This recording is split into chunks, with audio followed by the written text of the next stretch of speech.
I'd like to call the Monday, March 12, 2018 Oakwood City Council meeting to order. Would you please rise and join me with the pledge to the flag?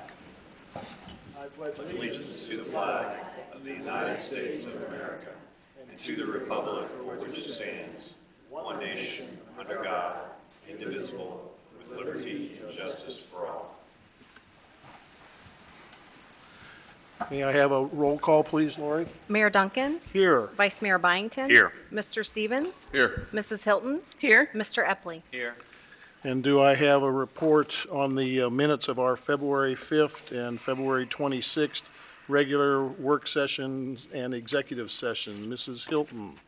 Yes, Your Honor, I've reviewed the minutes from all 4 of those meetings and found them to be correct and complete, and therefore I move that they be adopted as written. Do I have a second? Second. All those in favor signify by saying aye. Aye. Thank you. And you have a report on a correction of our January 2 minutes, I correct? do. There are more additions than corrections, really, but these relate to our committee appointments. So I move that the minutes for our January 2nd meeting be corrected by making the following additions. We've got Sarah Wechter was appointed to the Budget Review Committee for a 4-year term. Nancy Drost was appointed to the Environmental Committee for a 3-year term. Chuck Ellis to the Property Maintenance Board for a 5-year term. And then those were reappointments. And then we've got new appointments. Diane Scott to the Board of Health. Susie Elliott, Budget Review Committee. Jill Collars, Budget Review Committee. Rob Conley, another 4-year term. Katie Dalrymple, Environmental Committee. Greg Smith, Environmental Committee. Eric Shirk, Tax, Water, and Sewer Assembly Appeals Board. Tim Judge, Property Maintenance Board, and Alex Heckman, Property Maintenance Board. Okay, I believe you. This is a 2-part motion. One's to correct the January 2 minutes, and another is to appoint new members. Yes. All right. Do I have a second for both of those motions? Second. Any other discussion? All those in favor signify by saying aye. Aye. Thank you. So ordered. Under status reports, it's my time of the year to talk about the 2018 State of the City Address.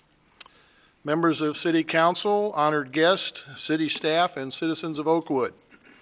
As I begin my 16th year as a member of City Council and my 9th year as your mayor, it is my honor to proclaim that Oakwood continues to be the premier residential community in the Dayton region.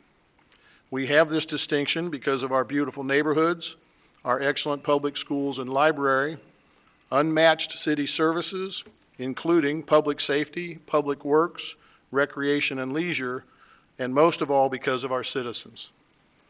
I would be remiss if I did not acknowledge the efforts of our outstanding city staff.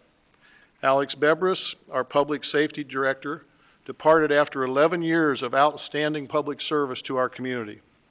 We promoted Alan Hill as our new public safety director, and we promoted Kevin Brzezinski to captain and Mike Tanner to lieutenant. These internal promotions are a testament to the quality and talent of our public safety department. We will issue our 2017 annual report to every household in the near future. This report provides an abundance of information about our city and the services we provide to our citizens. Accordingly, I will not repeat tonight the good news found in this report. Please read this interesting report at your leisure. In past messages to our citizens, you have heard me extol the benefits of our public safety department.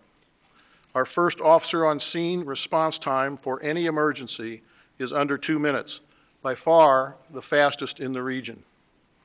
This is merely an interesting fact until you experience it directly. During our November 2017 City Council meeting, a citizen experienced a life-threatening emergency right here in council chambers. Our public safety officers immediately responded, quickly provided emergency assistance, and transported the citizen to the hospital, and he survived emergency heart surgery. This was a life-saving event, and we commend the crew on staff that evening. Jay Weiskircher, our Assistant City Manager, retired after 35 years of exemplary service to our community. Jay was involved with every major project in our community and had a hand in hiring every current city employee except 2. Mike Winkelitz, our Assistant Public Works Director, retired after 36 years of outstanding service to Oakwood. Cindy Stafford received another Auditor of State Award for Excellence in Financial Reporting. She and her staff continue our tradition of transparency in all financial respects. Our Public Works Department continues to provide comprehensive refuse services, curb collection of yard waste, fall leaf collection, and spring mulch delivery. We routinely receive letters of appreciation from residents having positive experiences with our Public Works personnel. A special mention also belongs to Carol Collins, our Leisure Service Director, who has served our city for 43 years. Congratulations. These excellent services provided by our Public Safety, Leisure Services, and Public Works departments would not occur if not for the leadership of City Manager Norbert Klopsch. He is recognized throughout the region as an outstanding city manager. Our unique business district saw many positive developments in 2017.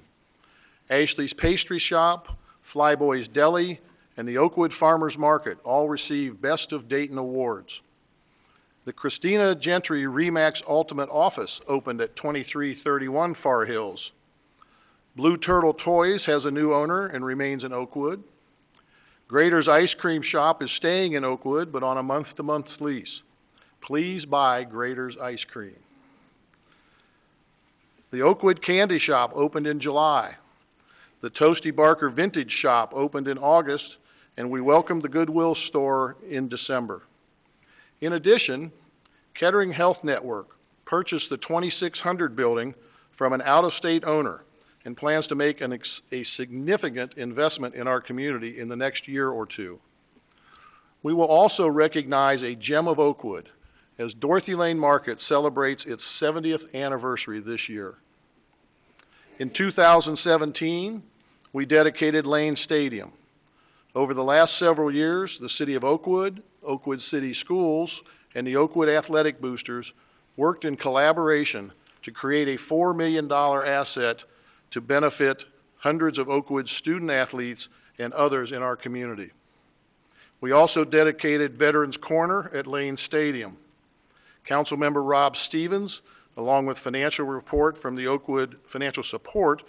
Oakwood Rotary Foundation, should be commended for their efforts honoring Oakwood veterans past and present. You are aware of our excellent parks, gardens, and green space. We dedicated a new eco-friendly pocket park at Oakwood Avenue and Schenck Avenue. Cook Park is aptly and deservedly named after our former mayor and community servant, Judy Cook. After a successful mediation between the developers, the Point Oakwood neighbors, and the city, Element Oakwood began site work along the lower portion of Old River Trail. We expect this 84-unit condominium project to be completed in 2019. We also approved an additional office building for Russell Wealth Management at Sugar Camp. We expect this building will be completed late this year. The Schroyer Road redesign was completed in 2017. This successful project has already reduced accidents and vehicle speeds and has improved the ambiance of the Schroyer Road corridor. We have outstanding diversity in housing choices. Although most of our housing stock is over 70 years old, our homes and properties are better maintained than any other city around, and our home values prove it. In 2017, 72% of Oakwood home sales were higher than the county appraised value. When I joined Oakwood City Council in 2003, it was my belief that Oakwood was well-governed, well-managed, and financially strong. I still hold that belief and will continue this tradition. I would also like to thank the citizens of Oakwood for allowing me to represent them as a member of Oakwood City Council for the past 15 years. And I would also like to thank Oakwood City Council for allowing me to serve as mayor for the last 8 years. I also serve as president of the Greater Dayton Mayors and Managers Association. I am proud to serve with Vice Mayor Steve Byington, who begins his 11th year on City Council and represents our city on the First Suburbs Consortium of Dayton and MVRPC. I'm also proud to serve with recently re-elected Rob Stevens and Ann Hilton, who begin their 9th year on City Council, and Chris Epley, who begins his 5th year on City Council. This council, like those that preceded it, operates in a collegial style, and everyone believes in doing the right thing for the citizens of Oakwood. We listen to one another, no one has hidden agendas, and we believe in community service. With the help of City Council, City staff, and the citizens of Oakwood, we will continue to be well-governed, well-managed, and financially strong. Thank you for the opportunity to serve you. And that concludes my address. So we now have an important introduction to make. City Manager Klops.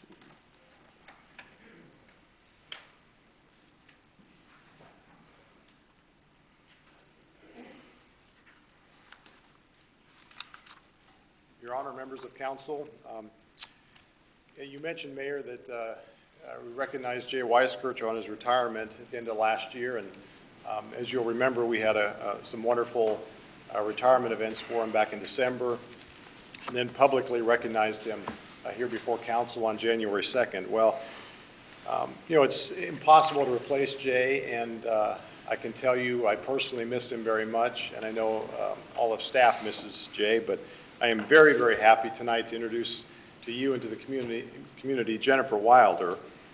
Jennifer joined staff on February 12th as our Director of Personnel and Properties. So she assumes most of the responsibilities that Jay had previously. You'll remember in December we created this new position and at the same time eliminated the Assistant City Manager position. So Jennifer will have primary responsibility as a department head of all human resources for the city and also all property matters. So we're talking personal property, private property, zoning issues, property maintenance, our beautification program, some planning events, property planning that we may do and that sort of thing. So Jennifer is a graduate of Miami University with a political science degree and has a graduate degree from your alma mater, Mayor, Wright State University. And she comes here with 18 years of experience and 14 of those years from the city of Centerville. So we're very happy to have Jennifer, and I'd like her to say a couple words to you. Thank you, Mayor and Council and City Manager Klopsch. I'm very excited to be here to serve the residents and the community of the city of Oakwood. I think it would be impossible to fill Jay's shoes. So much that he's done for the community for the last 35 years, but what an example of public service that he has left for me to follow. Everyone here has been so warm and welcoming. The residents, the staff, the council. I look forward to working with you all on a much deeper level over the next years. Thank you. Thank you. Does anybody have any questions for Jennifer? No, welcome aboard. All right. Yes, we welcome you to our city. I understand you had some previous dealings at Centerville with Jay on some regional issues. So I've known Jay professionally for the last 14 years. He also frequented the golf course at the city of Centerville and the golf course that I manage. So we would talk professionally and unprofessionally about the state of the course often. So yes, and I'd see him often at MVCC. So yes. So if we ever decide to get in the golf course business, we have an expert on staff. I don't think that's We're not getting into the golf course business, I'll tell you that right now. All right. Well, thank you, Jennifer, and again, welcome aboard. Look forward to working with you. Thank you very much, Mayor. All right. Under our next status report, I have a proclamation. Whereas April 11, 2018 marks the 50th anniversary of the passage of the U.S. Fair Housing Law, Title 8 of the Civil Rights Act of 1968, as amended, which enunciated a national policy of fair housing without regard to race, color, religion, national origin, sex, familiar status, or disability, and encourages fair housing opportunities for all citizens. Whereas the principle of fair housing is not only law, but but a basic human necessity and an inalienable right inscribed in the Constitution of the State of Ohio as adopted in 1851. And whereas the Miami Valley Fair Housing Center is engaged in passionately pursuing its mission to eliminate housing discrimination in the Miami Valley. And whereas the Miami Valley Fair Housing Center and the Dayton Area Board of Realtors are committed to continuing to address housing discrimination in the Miami Valley. And whereas April is traditionally designated as Fair Housing Month by the U.S. Department of Housing and Urban Development, and the theme this year is Celebrating 50 Years of Fair Housing, in order to highlight the Fair Housing Law, Title VIII of the Civil Rights Act of 1968. Now therefore, under the power vested in me, I, William D. Duncan, Mayor of the City of Oakwood, in commemoration of the 50th anniversary of the passage of the Fair Housing Act, do hereby urge all citizens to understand and exercise their right to equal housing opportunity and proclaim the month of April 2018 as Fair Housing Month. And something that is not on your agenda, because it just happened yesterday, I have a proclamation. Whereas Wright State University's men's basketball team, under the direction of head coach Scott Nagy, has earned an automatic bid to the 2018 NCAA tournament. And whereas the team has the Horizon League Coach of the Year, Scott Nagy, the Freshman of the Year, Loudon Love, who set a school record for most rebounds in a year, first team all-conference player, Grant Benzinger, and all-league defensive player, Mark Hughes. And whereas the team set a school record of 25 wins in a season, including a school record of 14 Horizon League wins. And whereas Loudon Love was named to the all-conference team, and Grant Benzinger was named the Horizon League Tournament's most valuable player. Whereas this Raider team embodies the Wright State University Athletics Department's PSA model, people first, students second, athlete third, boasting a team GPA of over 3.0 and contributing countless community service hours to the Miami Valley. Whereas the Raiders led the Horizon League in attendance and have created incredible positive publicity for Wright State University. Whereas the team begins their road to the Final Four with a first-round match against the Tennessee Volunteers in Dallas on March 15, 2018. Therefore, under the power vested in me, I, William D. Duncan, Mayor of the City of Oakwood, hereby congratulate the Wright State University men's basketball team on an outstanding season, including its victory in the Horizon League tournament, and proclaim Thursday, March 15, 2018, as Wright State University Men's Basketball Day in the City of Oakwood. Go Raiders. Raider up. So that concludes the status reports. Now is the time for the visitors section of our meeting, and if anyone wishes to address council, this would be your time to do that. Please come down to the podium and state your name and address for the record. Who would like to address council? Come on down and welcome.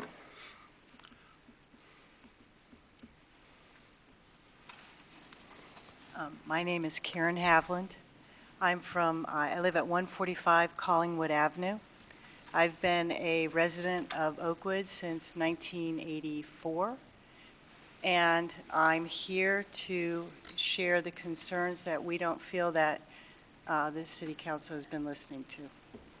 And when we moved here, we came here because of the good schools. We came here to raise our children in a community, in a walking community. And what was really important for us is when we both worked, is that our kids could walk to school, stay after school, and do their activities and come home. We love the fact that the teachers walk to school. We would see the teachers walking to school with the children during the day.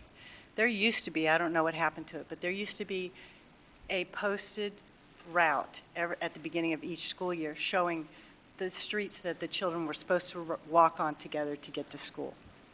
One of those streets crosses an area that you want to put in a parking lot. And we are totally baffled as to why the city is going in this direction. This is not pedestrian friendly. It is not, it is negatively impacting property values. It's also impacting the quality of our life. We've been sitting with this situation now for, I think, 10 years, 8 years. Been sitting there trying to figure out what is going to happen. Am I going to put money into my house, or am I going to move? All right?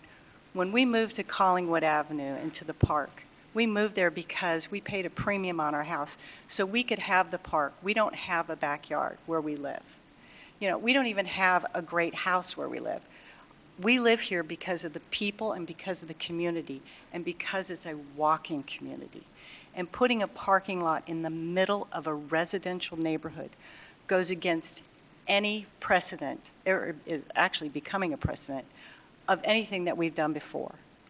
And the tennis club, or the Schaefer Park tennis courts, are one of the unique treasures that this community has had that no other city has had. It was originally a tennis club, and the design of it was awesome. I mean, it's awesome. And I'll tell you why it was awesome. Because there's a parking strip right behind the tennis courts. And kids coming into the tennis courts can go past parked cars, which are not pedestrian friendly. When cars are parked on Collingwood at night, people avoid that area because they don't feel safe. When children go to the club, when children go to the tennis courts now or go to the OCC, they cut through the tennis courts. And the tennis courts has a huge boulevard between the 4 courts on one end and the 2 courts on the other end. They can walk in and walk into the back of the OCC without disturbing people playing tennis, all right? Second, there's a water fountain there. I mean, there's no other public courts in any other community that has a water fountain. I mean, walkers, people walking by there, people jogging by there, get their drinks there, people playing tennis there, get their drinks there. If there's a thunderstorm or there's adverse weather, or if someone feels frightened or intimidated or has a problem, they can go right out the back of the courts and go into the OCC.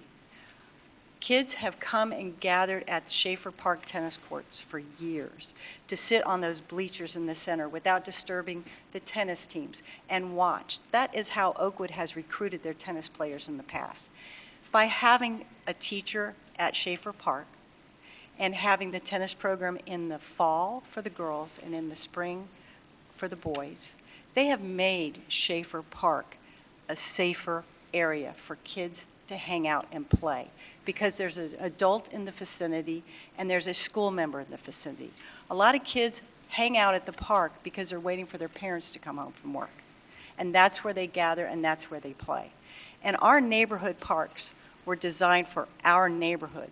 They were designed for us as a community to meet one another, to play together. It's our only green space that we have. And all I see in all these plans is an erosion of that. Not only an erosion of that, but the Schaefer Park neighborhood puts up with, and we know it, we put up with all the parking issues that happen during the summertime, and we understand that. We accept that. We take on the stress of that. This summer alone, twice, and it has never happened before. Well, I take that back. The swim team photographer blocked me out of my driveway when I just returned from the grocery store. I waited about a half an hour, but I was very patient, and I waited till she came and moved. This summer, twice I've had people come and park in front of my driveway, once blocking us in and another time not letting us in. And what do? We call the police asking for some assistance. Would you believe that both times when the police showed up, they said, "Oh, this is an Oakwood resident. We don't ticket them." I sat and waited for a half an hour while a police officer got out and looked through the park, and he was sure that this parent was at a swim meet. And he went into the pool area looking for this person. But he assured me that no ticket here. They're Oakwood resident. They pay too much taxes. Turns out the mom was across the street at the park. And not only after he talked to her, didn't give her a ticket, this lady left and turned around and came back to my house and was yelling at me from her car. Couldn't believe it. I don't think you appreciate the kind of stress we bear living near a community area. But putting in a parking lot on a walking path for our children going to school, I mean, that we're here to protect our children. We're here to protect our quiet neighborhoods. Those parks were designed for us to get together, to meet. And when you put in a parking lot, you're sending a message out to the whole county that, hey, come on, you're welcome, come on in. Well, you know what? They really don't belong here unless they live here or they have business here. That's the truth. We need to be left alone. We need to have our quiet. We need to have our quality of life. We need to be able to have a home where we can take care of our family and deal with our concerns without having the whole world come crushing down on us. Now, this tennis courts, I just want to talk about those, this tennis court design. You've now put a beautiful tennis court. When you're out there playing tennis, you feel like you're at a country club. I admit it. You can see the pool, you can hear the water, sometimes the chlorine smell comes over. People get all excited, it's like I'm going to play tennis and I'm going to go to the pool. All right? Now you want to put a parking lot right up against the tennis courts. Take out the inside area where everybody gathers. It's a community gathering place. And then you put bleachers on the end. Well, most people who play recreational tennis don't know the etiquette of tennis courts. You don't walk behind tennis courts while people are playing. You get hit in the head by a racket, or you get drilled by a ball. Right now, we have a big, wide, generous, open walking path that doesn't interfere with the tennis players, doesn't interfere with anybody. Now they've made a very narrow walking path. When people come up to go to the OCC, they're going to actually be interfering with play, or worse, they may get run into by someone chasing down a ball playing. The second thing is, right now there's a hitting wall over there. I see kids over there not just playing tennis against the wall, I see lacrosse players over there hitting against that wall. And you know what? That's perfectly fine. It doesn't interfere with people playing tennis there. It sits in the middle, it's in a neutral spot. I've walked by those tennis courts and seen someone hitting, and I've made friends that way. I've said, hey, I've got a tennis racket. Are you here hitting by yourself, or are you waiting for someone? Sometimes they're waiting for someone to show up and they're just warming and hitting up. And other times they're like, no, I'd love to hit with you. I've met a million people that way, and it's wonderful. Now they're putting a hitting wall behind a tennis court, okay? Someone serves a ball at 90 miles an hour and it ricochets off that wall. It comes back and it hits them. And I'm up here explaining this to you, and I want you to understand that this is my third or fourth time I'm explaining this. And somehow this is not getting back to you. I'm at a complete and total loss of this. And you put a parking lot next to a tennis court where kids are playing. Those balls inadvertently hit out. Now you've got them, right now, they land in the grass. They land in a walking area, and they die. And the kids run outside, and they run around, they get their balls, and they come back in. Now at the parking lot next to the tennis courts, the balls are going to be flying out, bouncing around in a parking lot with a two-way traffic. I mean, you can't just look at the parking lot and say we need a parking lot. You have to look and see, does this make sense? Does this fit in with everything else? And I'm telling you, it does not fit in. We have no problem with people walking to the library. We have a great library attendance. We have people who walk to the football games. We have no problem with that. People take pride in walking. We need our kids out there walking. Today, if you look at the police report now, the amount of accidents that occur in traffic accidents, if you look at your own report, they have like quadrupled or more, because now in terms of accidents happening because people not paying attention in their driving because they're on their cell phones. Well, you know what I get now? I get people who pull up in front of my house. They're not even going to the park. They're just sitting there on their cell phones. Or they may open the door, let a kid out, and the whole time they're sitting there on their cell phones. I'm not even sure what they're doing. But we now have people out there driving these big $4,000, $5,000, $6,000, $7,000 pound cars down the street, and you've got people trying to push strollers and kids coming in the middle of the summertime walking to the pool, and now you've added this massive traffic jam. And honestly, when all of you guys go home at night and the pool closes and the OCC closes, we're still stuck with that parking lot there. We're still stuck with strange cars sitting in our neighborhood. Okay? I had a police officer tell me that that's a hot spot. When he's on his 24-hour take, that's where he comes. He says parking lots are the hot spot. Honestly, I've looked around, you guys. I have not seen a parking lot put in a residential neighborhood. Now, you may not see the residential neighborhood. You may only see the Oakwood Community Center, and you may only see the pool. And that pool is really busy for about 8 weeks out of the year. But you know what? 365 days out of the year, you have left you're planning on putting in a parking lot that is going to negate people going around it. I mean, going around it and avoiding it.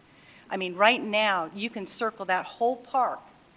You can put a child on a tricycle, you can walk a dog, you can talk on your phone, whatever, and you will not cross a driveway. You don't have to worry about a car backing into you. It's just one beautiful circular path with trees, with flowers, with greenery. And now you're going to muck it up with a parking lot. And you're going to make our tennis courts less user-friendly. I'm just curious what the plan is and what the rules are going to be when some little kid is out there hitting on that wall and he's taking up a court, and someone from Belmont drives over and parks and comes in and says, hey, I want this tennis court. Get off the wall. The design just creates tension and animosity, and it's dangerous, okay? And our tennis program at this high school has been one of the most successful programs.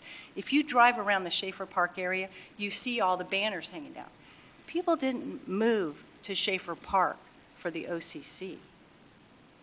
They moved because of its proximity to the schools. They moved there because of the green space the park offered and the fact that there were no parking lots. The side of the street that I live on doesn't have a parking lot. I'm the third owner. I'm third owner since 1946 when our house was built. Our next door neighbors just moved in. The family that lived there, they lived there until they passed away in their 90s. They were the second owners, so now we have the third owners. Now you go across the street to where the parking lot is in front of the tennis courts. Those houses turn over like every 7 years or 4 years, take your pick. And honestly, there's a brand new family that just moved over there. He's a new doctor here. He's working at the emergency room at Miami Valley Hospital. That's a very stressful job.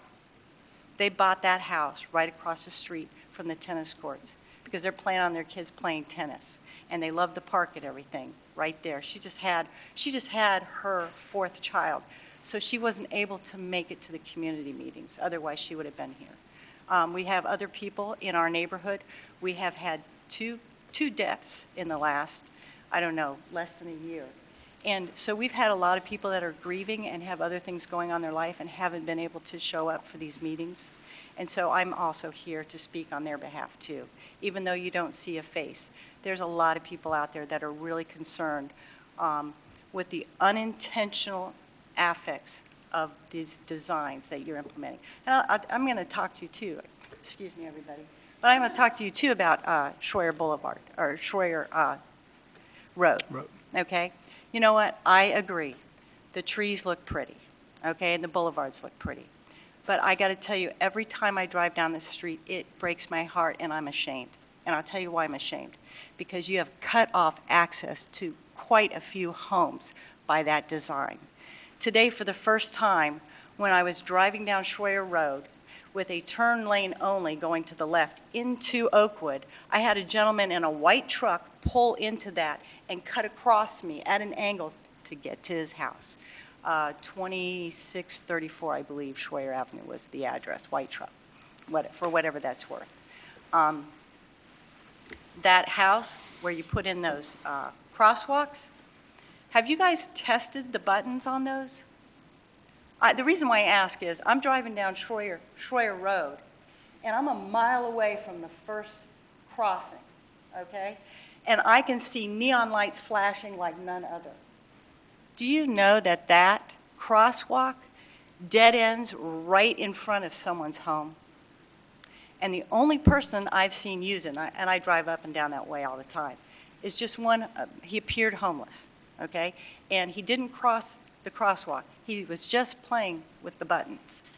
okay? Now, at night, when I drive down that road, I've had twice, I know it's not that much, but I don't know about anybody else, but twice, I've had people pop out in front of me because they were hanging out in that little boulevard because they're using that as a step zone now to get across the street.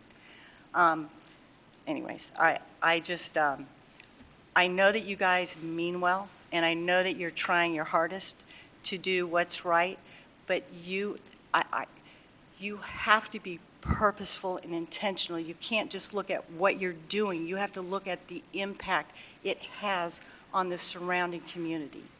And this parking lot puts our children in our community at risk, walking to school. Every day, we walk to school a lot more than that parking lot's going to be used. The other thing, too, is to be honest with you, I know you guys are going to shovel that parking lot before you get to my street, and we got to get to work, okay? But you will take care of that parking lot once it's in, whether it's ice or snow or whatever. Anyways, that is, thank you, everybody, for your time tonight. I really appreciate having this opportunity to get up and share my my frustrations. All right. Thank you. Does anybody have any questions for Karen? All right. Thank you very much. Who else would like to address council? This would be your time to come down and state your name and address for the record. Please come down and welcome. No, come down to the podium and, that's all right. And can you state your name and address for the record so the people at home can hear you? Jill Aldenay, 28 West Thruston. How much is this going to cost, and how is it going to be paid for, and is there going to be additional bond levies that are attached to this? No, the answer to that is no. We believe the budget is about $700,000, and we have it already in our capital budget, which we approved in December.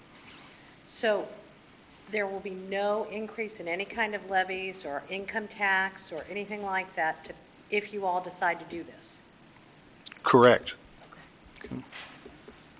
Please come down and state your name and address for the record. Welcome.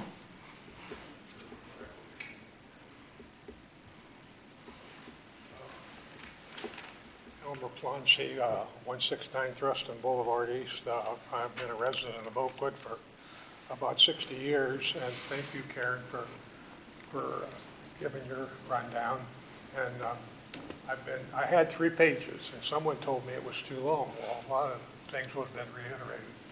Well, we have a 3-minute rule, but I'm allowed to have discretion. You're going to like this. Which I gave Karen. I've taken a different approach.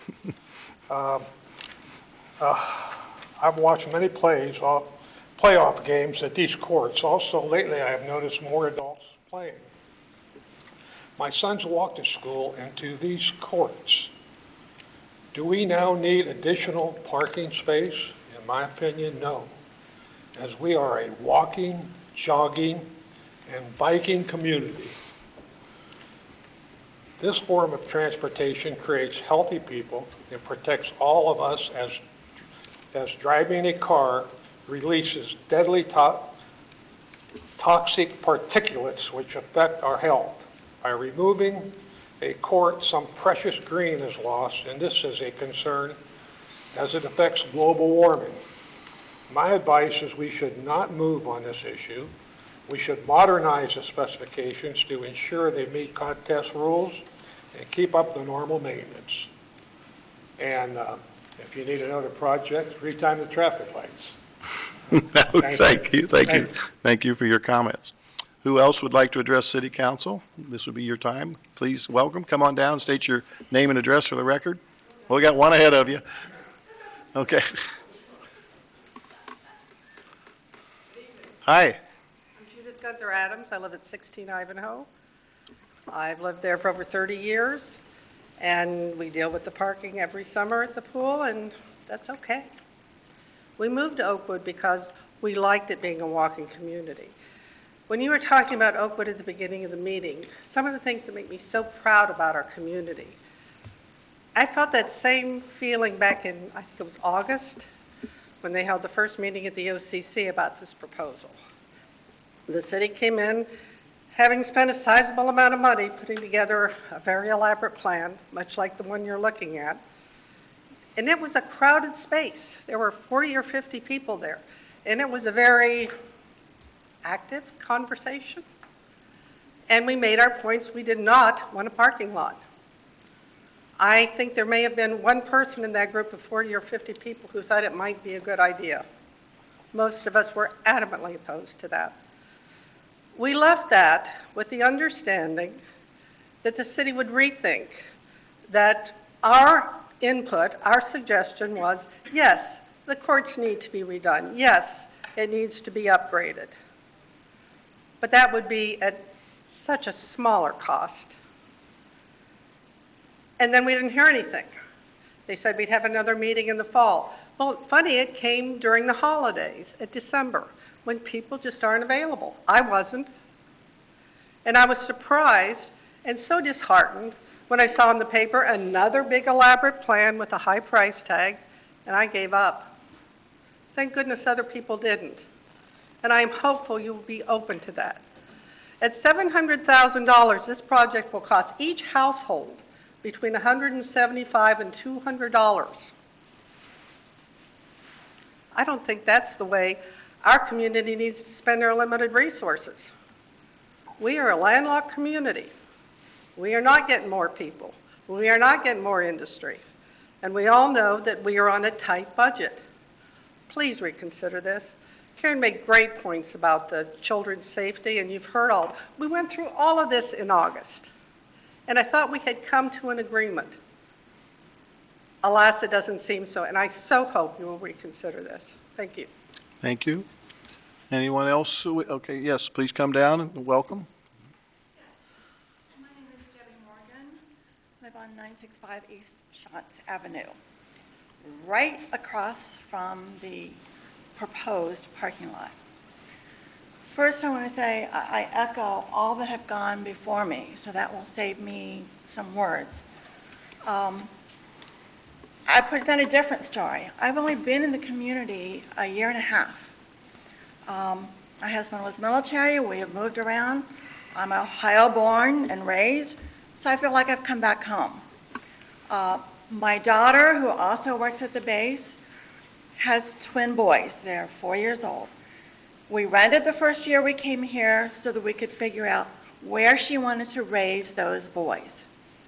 And when she said Oakwood, I will be honest with you, I went, oh my gosh, are you kidding me? Okay, my grandma's house is in Oakwood. I'm like a Beaver Creek person, okay? New home, space, maybe you know your neighbor, maybe you don't. But that's where she wanted to live because it was a walking, not really nice community to raise those boys to grow up and hopefully contribute back to Oakwood. So I had vowed, you know, being the mother that most of us are, all right, I will go along with you, and we will follow you to Oakwood. Dragging and screaming, but we will follow you to Oakwood. So it took us a little while to find just the right home. And we're like, okay, across from OCC, and no kids yet, but eventually they'll get old enough. And it's like, you know, it's kind of nice sitting there watching them play tennis right outside my window. You're like, okay, that one needs a little more work. Wow, you know, I wonder if he's on a team, or the little kids. And like you said, even some other sports and going on in there, but families. You see the dog with the kids and the dad. So you see a lot of family activity going on there. I will tell you in 18 months, I have rarely seen the existing parking lot that's on that side street full.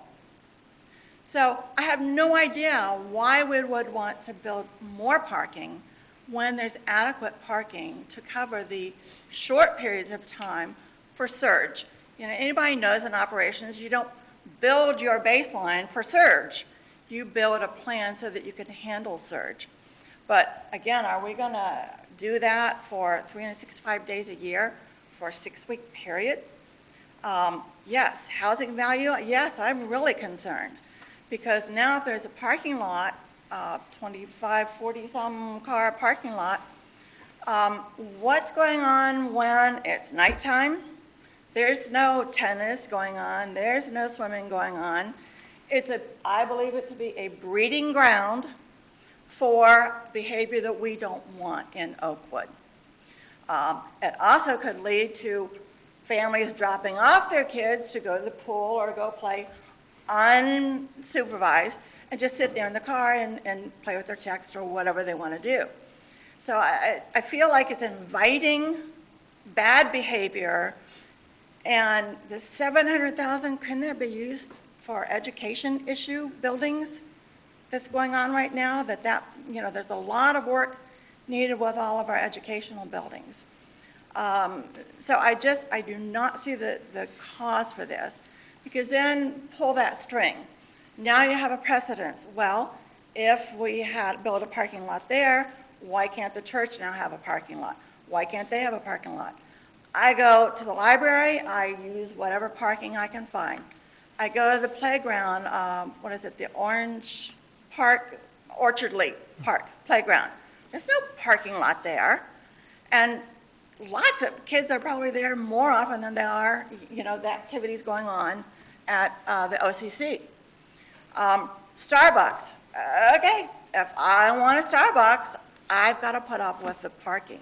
So even in our business arena, we aren't knocking buildings down and changing something that's going on to add parking so that Starbucks can add more people, or that the restaurant can have more people. So I really think this sets a bad course. And then later down the road, we have bad activity going on, maybe we need to put lights up. And it just kind of goes on and on as to what we should do with that. And right now, yes, I enjoy living there. I will tell you up front, I am glad I moved to Oakwood. I love living here, and I know I'm going to learn to love it more as time goes on. But every time I think about that parking lot, my heart just drops. That this is going to ruin the environment that we all dearly love around here. So I just ask you, please, let's think of something else and use that money to better sense. And I also want to say, it doesn't feel like we are being listened to at all. This is, the third or fourth time we've discussed this. And there was a little, I don't want to say side meeting, because the officials were still there, but after the official meeting broke up, there were several of us talking about possible compromise. One of the things that we had talked about early on was, instead of shifting the courts that way to have a parking lot, why don't we shift it this way so you could still get the 5 courts, I think it was we were talking about, shift it closer to the road and put a splash pad over in the playground area. That would benefit a whole lot more people than the parking lot. So, any questions for me? Any questions for her? No, but I will make one comment, just so you know. The comment about the schools and their facilities plan, we are 2 totally separate governments, so we cannot contribute. Give if you wanted to. Yeah, Okay. just so you know that. I mean, because they have a big facilities project they're working on right now, but that's, just so you know, that's not an option. Okay. All right. All right. Yeah. Thank you very much. Thank you. Anyone else wish to address council? Oh, okay. You're Jill, correct? I'm Jill, Okay, nice all right. to meet you. I do want to say, all of these people that live around that park, you are killing their property values if you do approve this. I do not live by the park, I live on West Thruston, and I don't have a dog in this race per se, but I do have, from a realtor perspective, a property owner perspective, what you're doing by doing this is you are slashing their ability to sell their house for any type of decent return on what they have, because there will be a huge portion of buyers that come to this community and say, I do not want to live anywhere around that. Now, I'm just sitting here thinking about this. There's all the parking up and down Shantz, and I know what you're concerned about is players, parents from other schools coming to the courts. I'm assuming that's what you're all thinking. We all deal with that on a daily basis with the swimming pool. I drop my son off, he walks, If people have to walk 2 or 3 or 4 blocks, is that really worth $700,000 of taxpayers' money and to kill all of their property values? We should be putting our citizens' property values first, because that is their retirement, that is their living, they've lived in these homes, and to do is not fair. To think about, when we have Bellbrook come to town and possibly their parents may have to walk 3 blocks, so what? So what? What makes the difference? But her home, if she ends up losing 40%, that could devastate her retirement. We do not need massive amounts of congestion. And you know what? If you go up to Orchardly Park, per the other lady, I take my grandson there often, and I talk to people. Most of the time, they're not even people from Oakwood. They really are not. So let's build a humongous parking lot in the middle of our community so that everybody from Dots Market down can come and storm our park, our tennis courts. That's what you're really doing. And when you do that, and you drive, I defy you to drive around those neighborhoods, because all of those people are going to be right down here, and then all of our values are going to go down. Because, and I know, you are right, this school system is completely different, but we are all still taxpayers. Are they all not taxpayers? They pay a lot of money to live in this community, and I think that you guys are cutting them off at their knees, and I think you're being extremely unfair to all the people that have paid year after year after year after year for the thought of somebody from Bill Burke's parents walking 4 blocks when it's summer and spring anyway. So what? I really think you should consider, if you lived on Collingwood or Schaefer or Shantz, how you would feel. Because that's really, as our leaders and our representatives, you're supposed to be representing them. And all of those streets, you might as well forget it. Nobody will buy those houses unless they're dramatically cheaper. Now, I disagree with Karen. I think Schroyer was a good thing. I blab that all the time. Schroyer's great now. We can sell this 400 block, and I commend you on that. And just a difference of opinion. But I promise you, you are killing all of those people's values, and you're going to be killing that whole park area, because there will be so many people in that park, and you will have kids up there, 16, 18-year-old kids that are not even from here, that are clear down on Dots Market bringing bad things here. And that will happen. You mark my words. And that'll be just one more block of tearing down this community. We don't need all those parking spots. Thank you. Who else would like to address council? Oh, you want to have, all right, make it brief. Two things, if I can remember them both. We talk about the 50th anniversary of fair housing. Well, you know, what a perfect time to have this meeting. Fair housing for all of us. We are paying our taxes, and we kept hearing at these meetings, people want parking. OCC hears all the time, I'd come if I had parking. Well, really? You mean the thing that your child wants to do isn't that important enough that you can find a way to go and do that? And so it's just mind-boggling that we are. I had said at 2 meetings, where are all of the people that you say in this community want more parking? Where are they? There was an advertisement now in the paper to come here, all of you. Has anybody stood up and said, I want parking? Thank you. Thank you. Who else would like to address council? Come on down. Welcome. State your name and address for the record. I'm Brian Allen. I'm at 105 Collingwood Avenue. I was just wondering how many studies were done for this, or if there's any effort done in the planning of the parking lot or the tennis court layout. The tennis court doesn't seem to meet ITF regulations, and the parking lot, I haven't seen too many parking lots in Oakwood that are two-way or not a 45-degree. I wasn't sure what background we had and studies to show that this was the right design. Does anyone want to address that or not?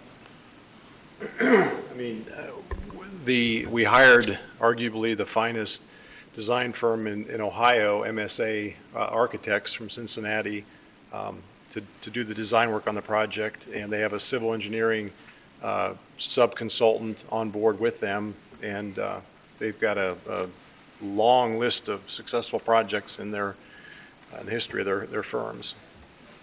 How many parking lots or parking spaces are there in this parking lot that's in dispute?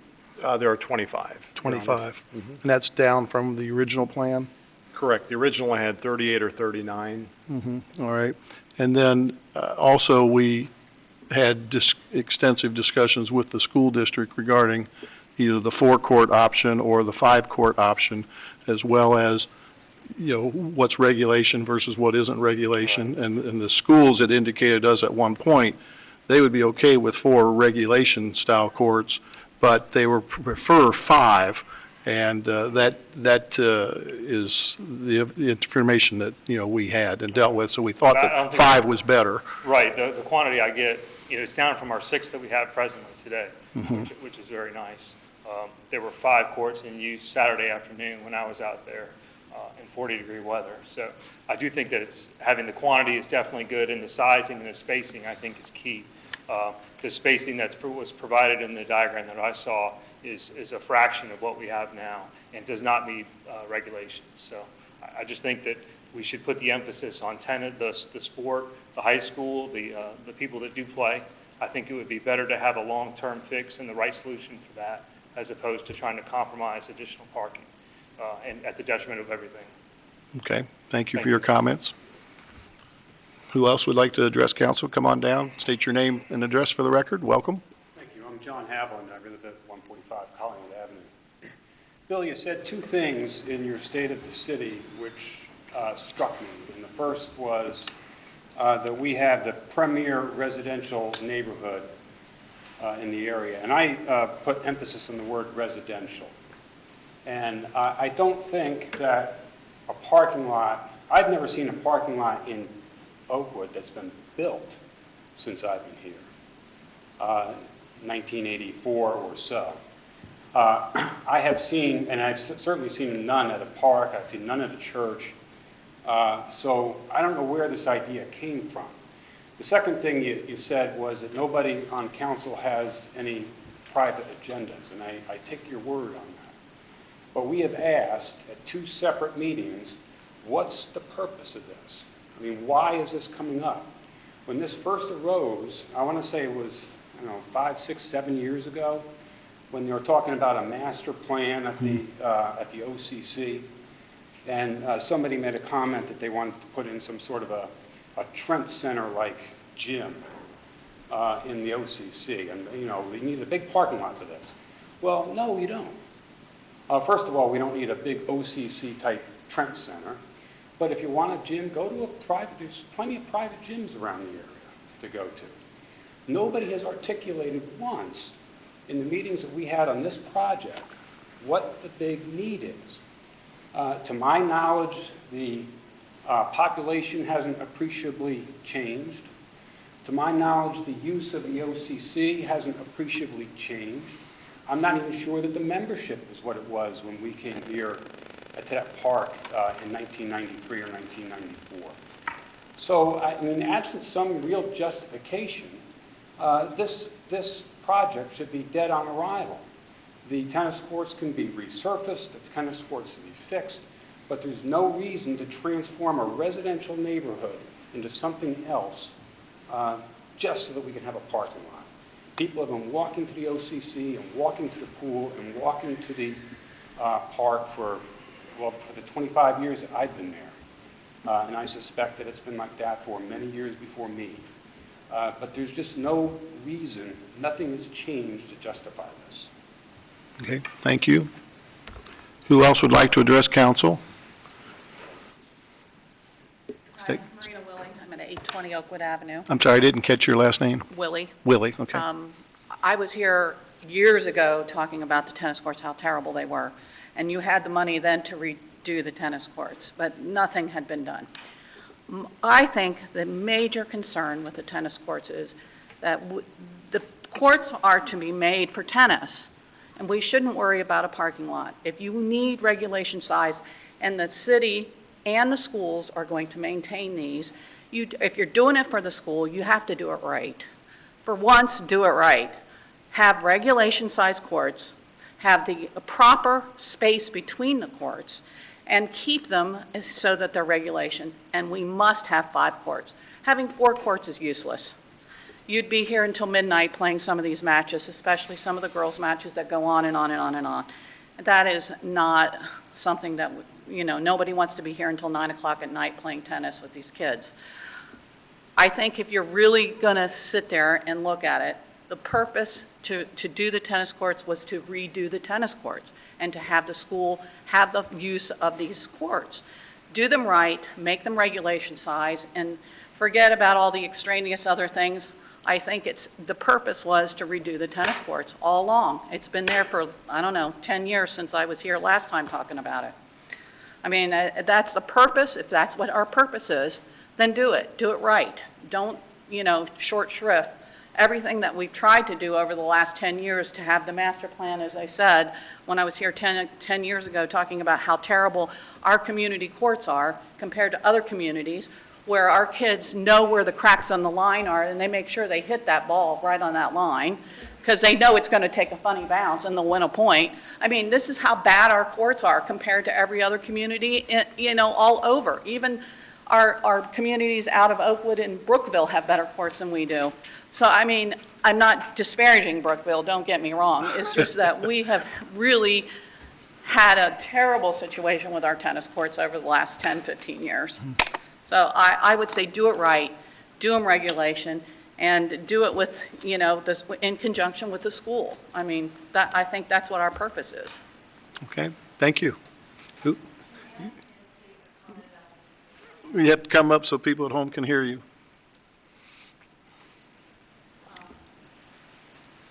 Just to share with you, my daughter, my youngest daughter, was Oakwood's first ever state champion in tennis, all right? And she did it as a freshman. She went on to be a two-time team captain for Ohio State and an All-American. And we also have around the corner, 2 doors away from where you want to put in that parking lot, you have the Whalen family. They're philanthropists. They donated a ton of money down to Point Oakwood to the Old River Project. They just had their children move in who live around the corner from us. Christy Hepner, she was a double state champion, first state champion also in Oakwood. And she has moved back here from out of town with her family and is very much involved in the tennis community. I myself, I have been a tennis official on the pro circuit and the Division I national championships. I've been a head referee for Ohio State for the first 2 rounds of the D1 NCAAs. I'm also a chair umpire on the pro circuit. I know tennis courts. I know what happens out there and how they should be designed. And I want you to know that I offered my services numbers of times to make those courts first class. Oakwood is about being first class. I mean, that's what attracts the community here. If you're going to demand taxes and expect taxes, you've got to give something back in return. And there's a community, a very close-knit community that surrounds Schaefer Park for those tennis courts. And when the program, the high school program, was moved down to Old River, it was of the understanding they were going down there while the courts would be fixed. And everybody welcomed going down there thinking it was just a temporary move. Now, having said that, I officiated also at the college level, so I did the University of Dayton matches. And I went down there one day because Steve Cobb, who was the Board of Trustees, the chairman of the board, at the time his daughter was playing for Denison, and we knew there were going to be a ton of Oakwood families down there watching this Denison match, Denison UD match. I went down there in the morning, and the first thing I noticed was all the windscreens were blowing straight out, just absolutely straight out. There were zip ties covering the courts. I spent from 9:30 in the morning to about 3:30 in the afternoon between driving up to Ace Hardware on Wilmington and getting more zip ties and going around pulling those windscreens tight. The next day, my husband and I drove by them. I said, I want to see what happened to those. They were all busted again, and they were all blowing straight out. When the UD athletic director, Ted Kissel was in place. Ted Kissel came to my house with the court design for the new courts that are down off of Brown Street. And the lady that donated the money for that program we also met at my house, and we sat at my kitchen table laying out the design for those UD courts, all right? The courts down at Old River, I came home and I said, first of all, while I was down there working, I had only one access in and one access out to the courts. And while I was down there working, I had a gentleman who appeared homeless in the middle of the day, wandering, who came across through that field. And it scared me. And I left and I got in my car and I left for a while and then I came back later. I checked, made sure there was no one around because I'm down there by myself, guys. And I just don't feel comfortable being down there by myself with one little gate coming in and out. And honestly, I don't like hanging out down there either because they got porta-johns. But when Ted Kissel, when those courts started out, there were just 5 courts.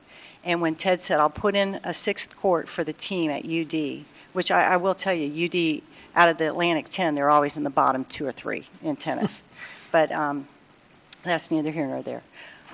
He put in a 6th court, and when he put it in, he didn't put it in regulation size.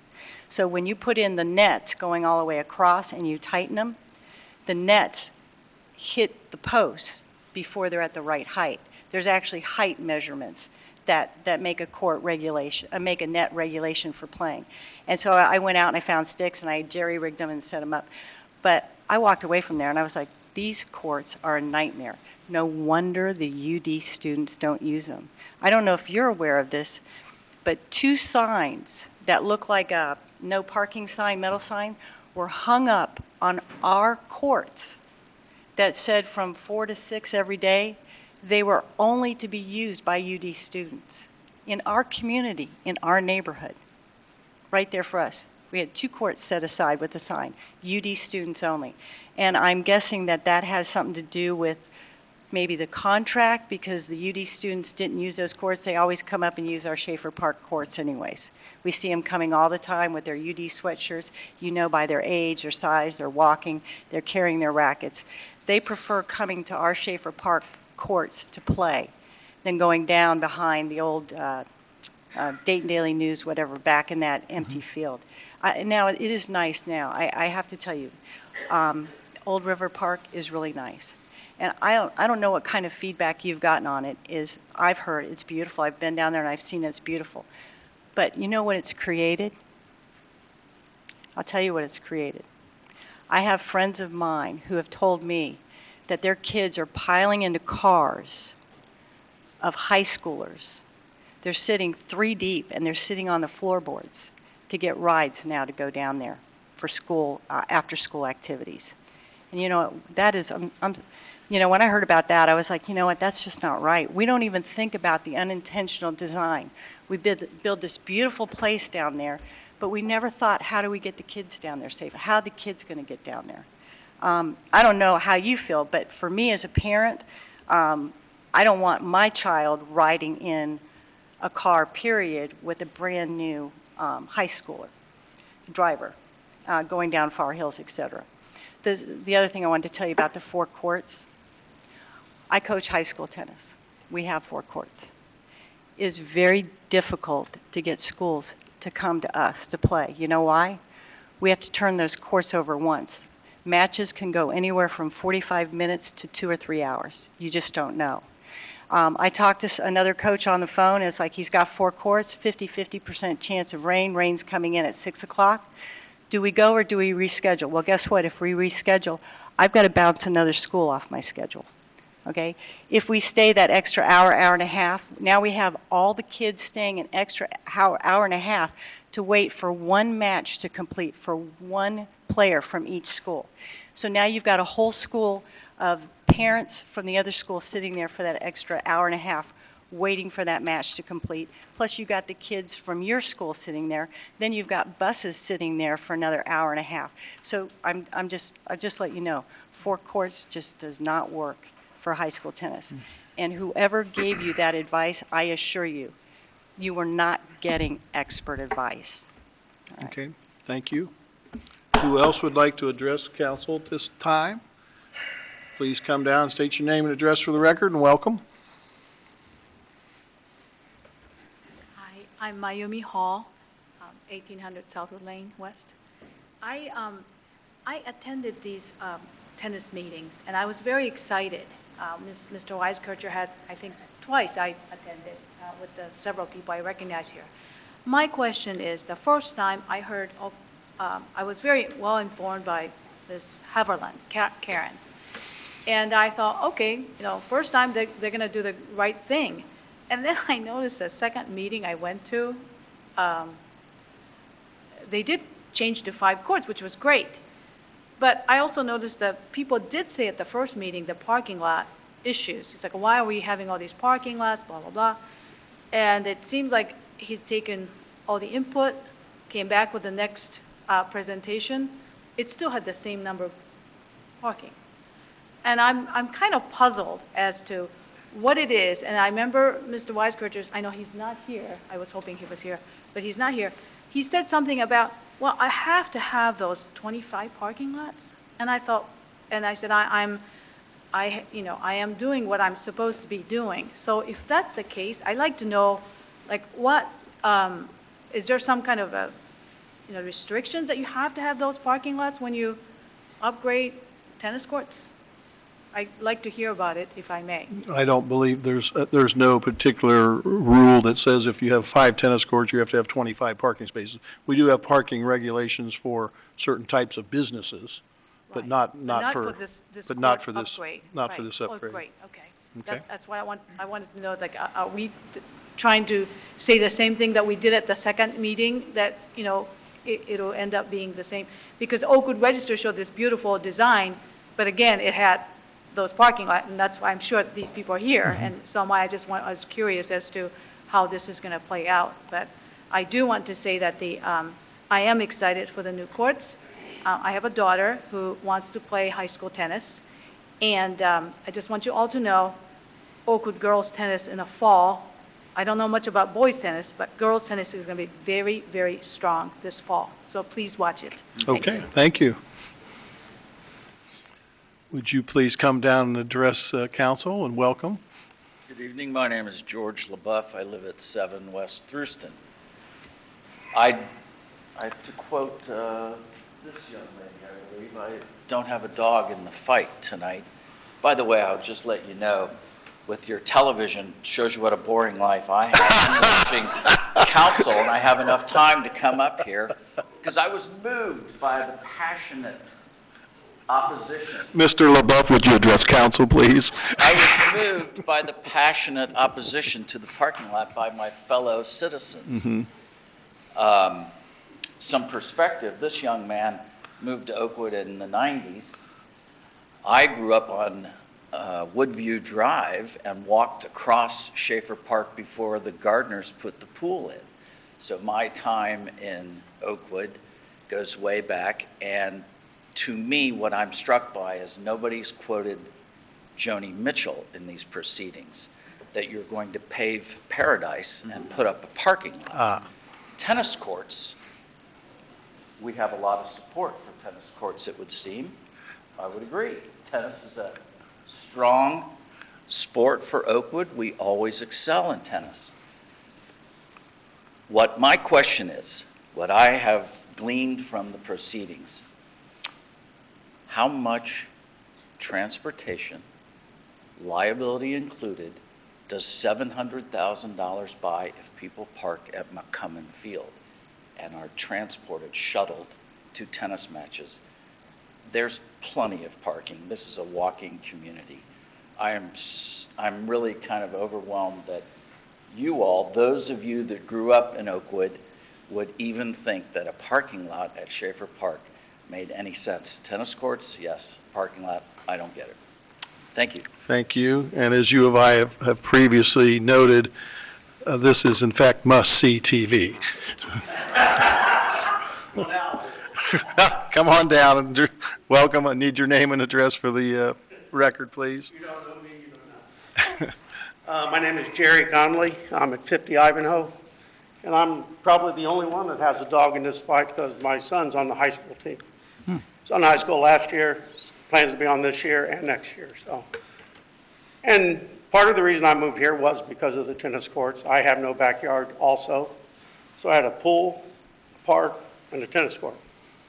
I couldn't live any place more perfect. I don't ever envision moving.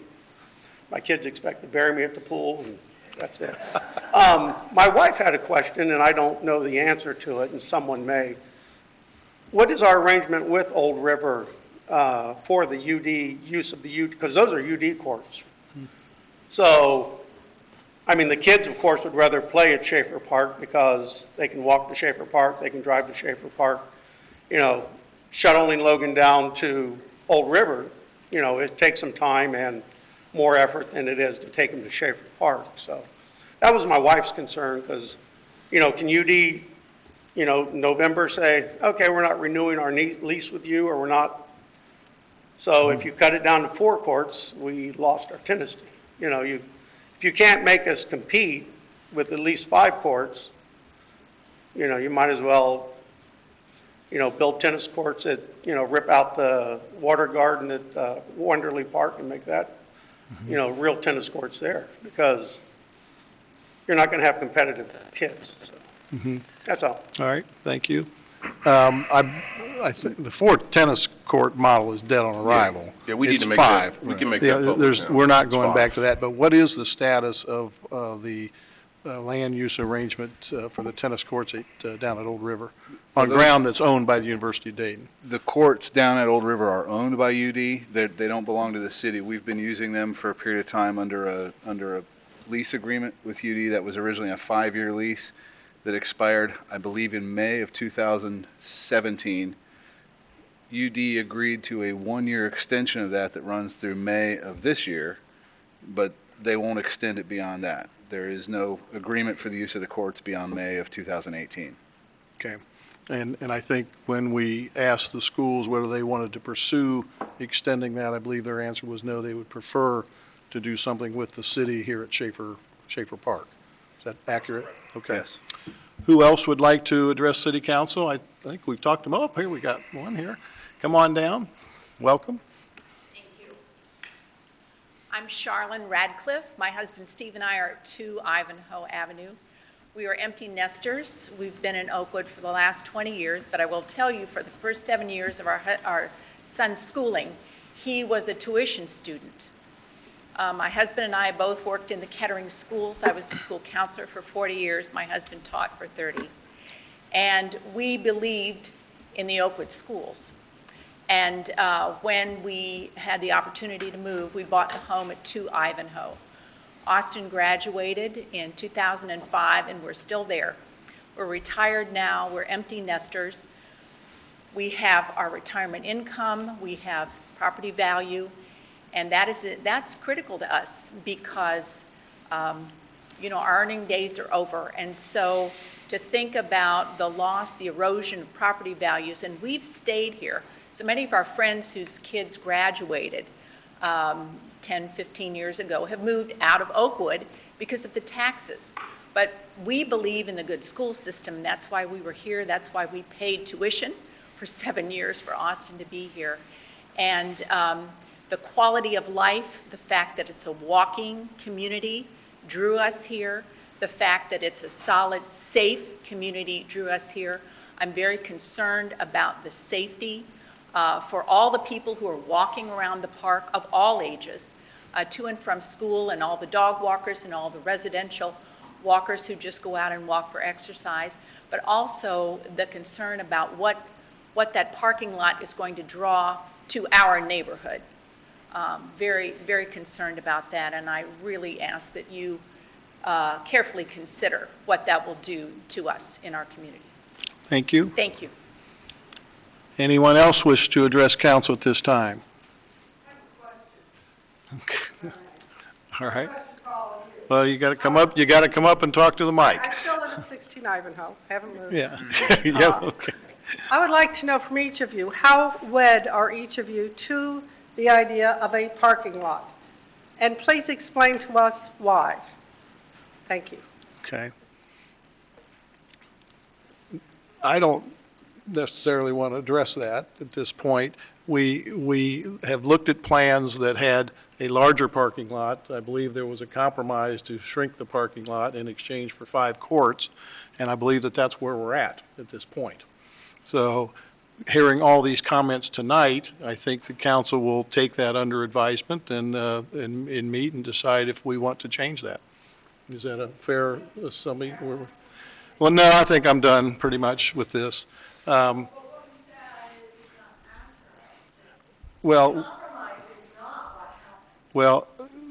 we might have a difference of opinion there, but the council, have heard all of your comments, and I think we will meet and decide if we feel like this plan needs to be revised, and if so, we'll revise it. I understand that. Well, no, okay, then we need to stop here.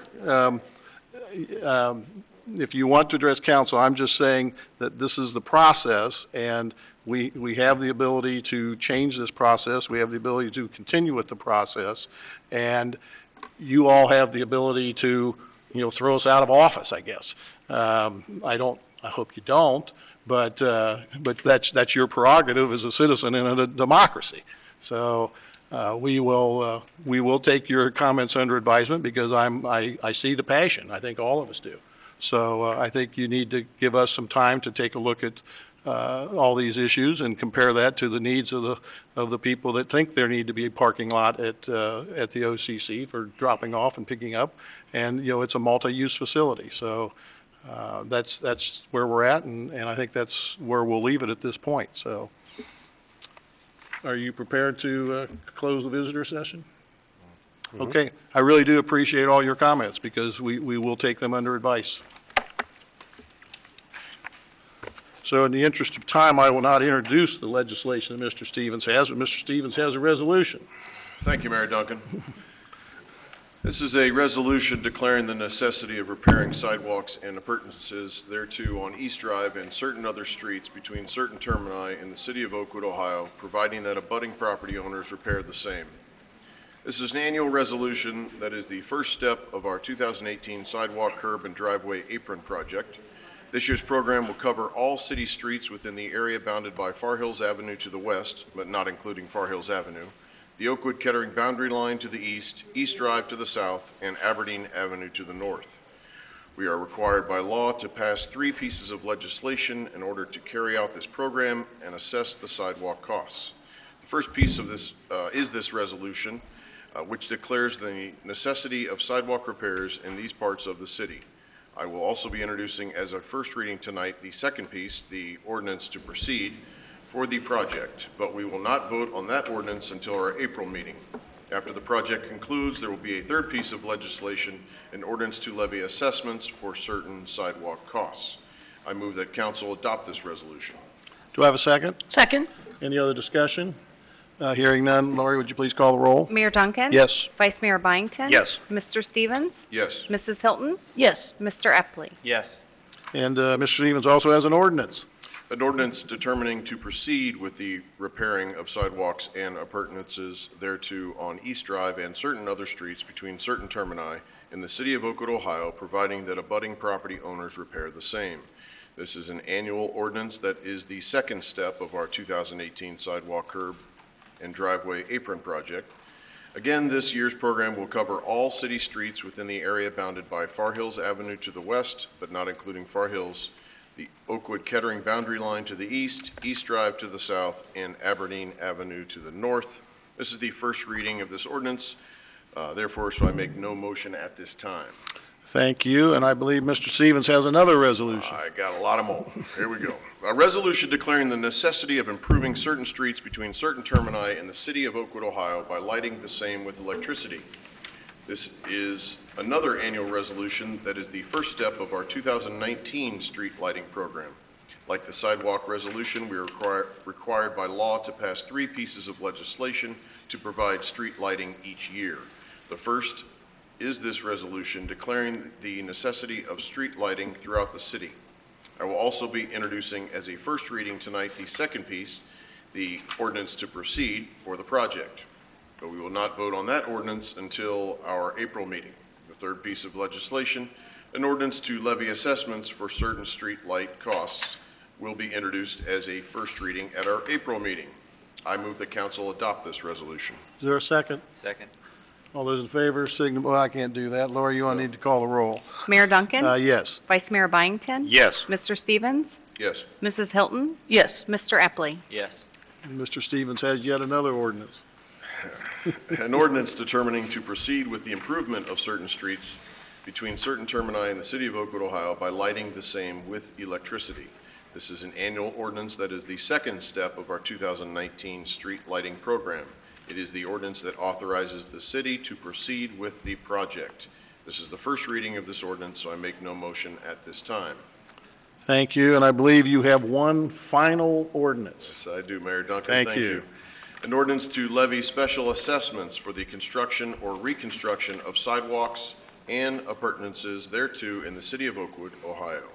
This ordinance is the final piece of last year's sidewalk curb and apron project and assesses the costs that have not already been paid directly by the affected homeowners. This is the first reading of this ordinance, so I make no motion at this time. Thank you. Sounds like you'll be on the dais a lot next month as well. This is my time of year. We have a staff report from our Public Safety Department. I know that it's late, but his report that he's going to give this year about public safety is extremely important, and if you're watching this at home, I think you should listen to it because there was a lot of good news to report from our Public Safety Department about safety in Oakwood. So Chief Hill, welcome. Council, Mr. Klops, thank you for having me before you this evening to deliver my first staff report to you guys as chief. But I think I would be remiss before I got into my staff report to not address a couple of incidents that have occurred, significant incidents that have occurred within the city within the last 5 days. Last Thursday, our crews responded to Northview on a trench rescue call. Obviously a very significant and serious event. During the course of the event, we requested and received a mutual aid response from the Rescue 3 strike team to assist with the trench rescue. The operation lasted just shy of 2 hours, and the city employee was safely removed from the trench. Overall, the safe and successful operation. Overall, it was a safe and successful operation, and the safety department is extremely pleased with the outcome and the assistance in which we received. To kind of conclude on this, I would like to recognize Lieutenant Yount and his crew for their outstanding efforts during this incident, specifically Officer Cameron McElroy and Officer Greg Ortell, who provided patient care to the trapped employee throughout the entire incident. It was really impressive to see, to stand back and to watch it unfold. Consistent with standard protocol, the Bureau of Workers' Comp will be conducting an independent investigation into the incident. And most recently, over the weekend, you may have saw the news story.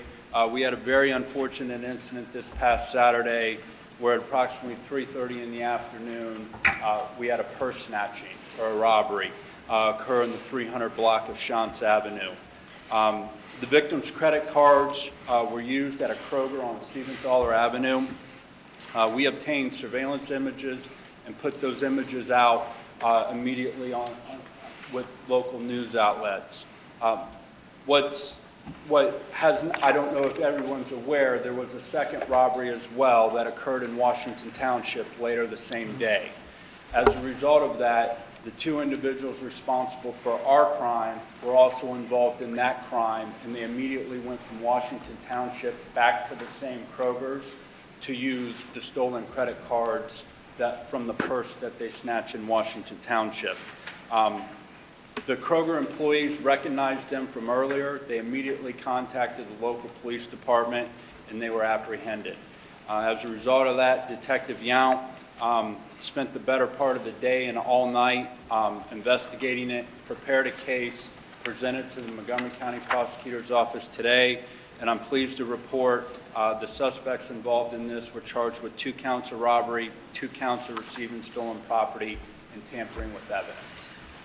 So that was a quick and successful resolution to a pretty significant incident, so I'm happy to report that. My staff report, I'm going to talk about several topics here, crime stats, EMS trends, some overtime expenditures, the radar sign that we received in the fall, and then a crime mapping project that we're undertaking with TCSU.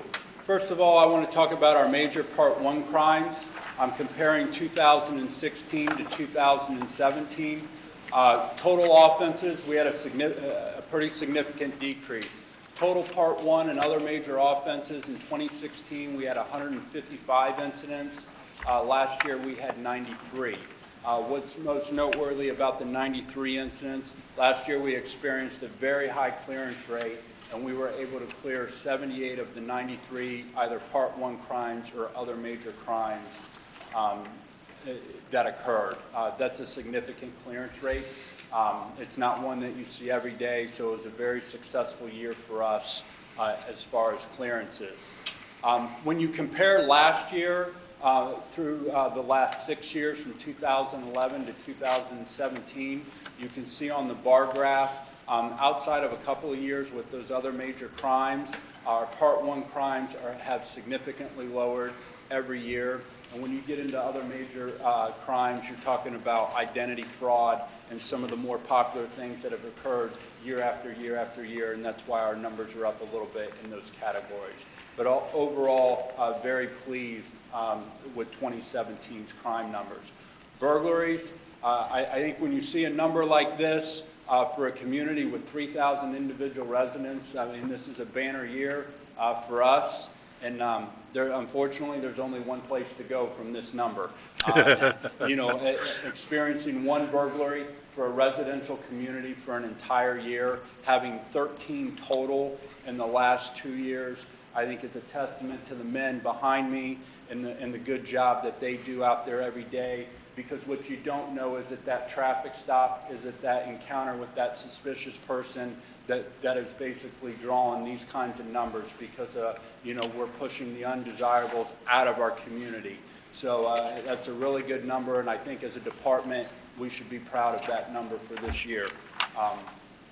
Larcenies, one of the most popular calls for service we respond to. In 2016, we had 77 total larceny or thefts, and then last year we had 52. We saw a 32% reduction in theft offenses, so it's a pretty significant decrease over 1 year. Medic runs. The last 4 years, somewhat consistent within 100 from 2013 to 2017, but one thing I want to draw your attention to is our mutual aid medic runs have significantly increased over the past 5 years, where we are being called to respond to other communities. If you go back to 2013, 2014, when we had 7 and 13 and 13 and 14, in 2016 we responded to 70 mutual aid calls for service, and in 2017 we responded to 57.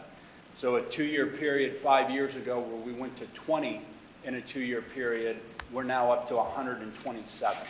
So a pretty significant increase. Now, how does that impact us? How many times are we calling other fire and EMS departments to come into Oakwood to handle a medical emergency for us? Outside of 2017, which is kind of an anomaly, where you see up there where we did have 17 instances where we had to call for mutual aid. If you look at the other 4 years, we only had to call 1 time. So if you take 2017 out, where we were actually tied up on our own medic run in each one of these instances, we're pretty much able to handle all of our emergency medical runs that come in.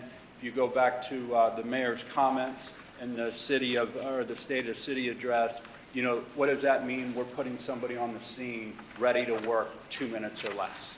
So I think it's a pretty successful number, and once again, it's a testament to the men that's standing behind me. Citations. How does 2017 compare to previous years? We're pretty consistent. We ended up with 2,895 citations, overall citations last year, slightly up from the previous 2 years. As it relates to auto accidents, traffic crashes, we've been pretty consistent for the last 4 years in a row. I know there was a comment earlier made today about how accidents have quadrupled throughout the city, If you look at our numbers for the last 4 years, we're between 174 and 190. So it's been very consistent, a fluctuation from year to year of 16.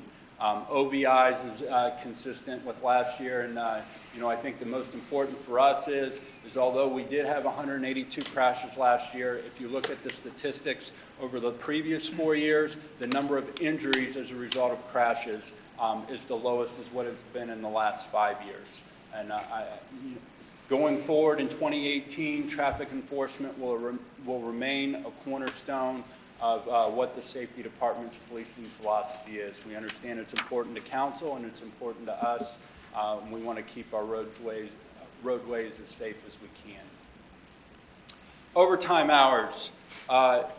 In 2000, I'm going to give you two comparisons. I'm going to compare 2012 to 17, and then we're going to do 6 years before that. The safety department command staff diligently monitors overtime. From 2012 to 2017, we had a 6-year average of 3,850 hours. The reason why I put it in hours versus dollars is the cost of an the overtime hourly rate changes every year as the wages increase. So when you're comparing dollars, it's hard to compare dollars from 2007 to 2017 because of the hourly rate wasn't the same. So although we could have more hours today, the actual real dollars would be equal. So if you compare it to hours, you can see where we were and where we are. And in this 6-year period here, we averaged 3,850 hours. We've been a lot of talk before you guys, and you guys have talked a lot about how things have changed 2012 going forward. We all understand we had to change the way we do business and try to operate in the most efficient and effective manner possible. From 2006 to 2011, the safety department's 6-year average was 5,194 hours of overtime.